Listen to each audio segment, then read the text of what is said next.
Domáci vysokoškoláci privítali suseda zo spodku tabulky Dragons Bratislava. Hráči Slavia, SPU-DF a Nitra začali lepšie, ujali sa vedenia, ale následne nedokázali premeniť viaceré vyložené šance. Opäť sa potvrdilo známe heslo Nedáš, dostaneš. Hostia postupne odskočili až na 1-6. Nitra sa ešte vrátila do zápasu, ale nepochopiteľné vylúčenia na strane vysokoškolákov zmarili naše šance na body.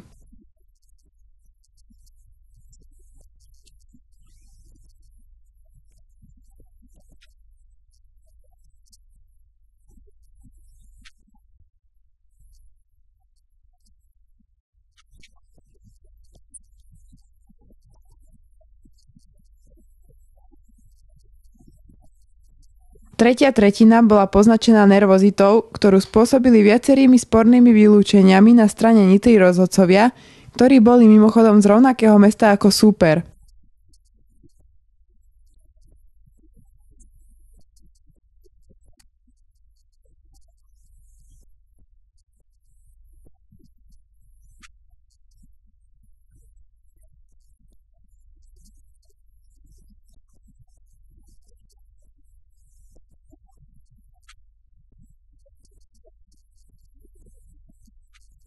V polovici extraligy sú SPUčkári v priebežnej tabuľke so 7 bodmi na predposlednom mieste.